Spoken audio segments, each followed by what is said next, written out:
এ মুসলমান ভাইরা গভীর মনোযোগ লক্ষ্য করুন। এতক্ষণ পর্যন্ত আনন্দ করে করে মজা করে করে অনেক আলোচনা আপনারা শুনলেন, কিন্তু নবীজি কেমন রহমত ছিল দৃষ্টান্তটা ভালো করে বোঝার চেষ্টা করবেন।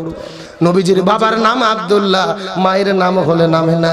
নবীর জন্মের আগেই বাবা দুনিয়া থেকে বিদায় নিয়ে চলে গেছে, কিন্তু নবীজি মায়ের গর্ভের ভেতরে যেই দিন সর্বপ্রথম অস্তিত্ব লাভ করলো, নবী মায়ের গর্ভের ভেতরে অস্তিত্ব লাভ করার পরে ওই নবীজির মা আমেনা ওই ঘর থেকে বের হওয়ার পরে রাস্তা দিয়ে যখন হেঁটে যাওয়া শুরু করেছে, তার শরীরের মধ্য থেকে সুঘ্রাণ বের হয়ে পুরো জমিনের মধ্য ছড়িয়ে পড়া শুরু করেছে।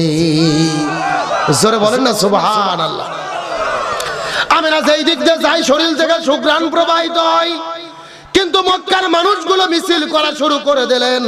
মিছিল করতে করতে নবীজির দাদা আব্দুল মুত্তালিবের কাছে চলে গেল। মিছিল করার কারণ হলো ওই সময় মক্কা শহরের ভেতরে যেই মহিলাটার স্বামী মারা যাবে, এই বিধবা মহিলাটা কখনোই সুগন্ধি ব্যবহার করতে পারবে না, ওটা মক্কার রীতি এবং নীতি বিরোধী।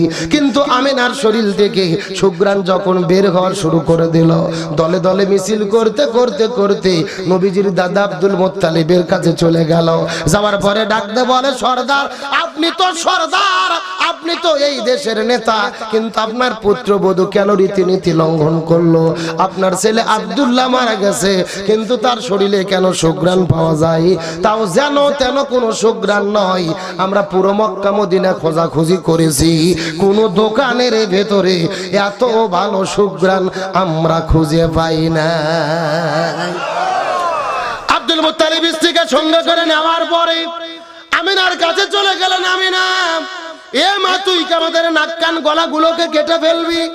তুই কেন সুঘ্রাণ ব্যবহার করলি রে মা? মানুষের কাছে তো আমরা চোখ মুখ দেখাতে পারি না, জবাব দিতে পারি না। আমিনা ডাক দে বলে, বাবা মিথ্যা কথা বলবো না, কসম করে বলি সত্য কথা বলতে চাই। আজ থেকে কয়েকদিন আগে আমার গর্ভের ভেতরে একটা সন্তানের অস্তিত্ব লাভ হয়ে গেছে, কিন্তু সন্তানটা গর্ভের ভেতরে অস্তিত্ব লাভ করার পরে আমার জীবনের ভেতরে এমন সব গুরুত্বপূর্ণ আশ্চর্যজনক ঘটনা ঘটতেছে, যেমন ঘটনা দুনিয়ার ভেতরে ইতিপূর্বে কোনোদিন আমি লক্ষ্য করি নাই। আজ থেকে কয়েকদিন আগে আমার গর্ভের ভেতরে সন্তানের যখন অস্তিত্ব লাভ হয়ে গেল, আমি লক্ষ্য করে দেখতে পারি আমার ঘরের দরজা জানালা এমনকি ধুলো বালি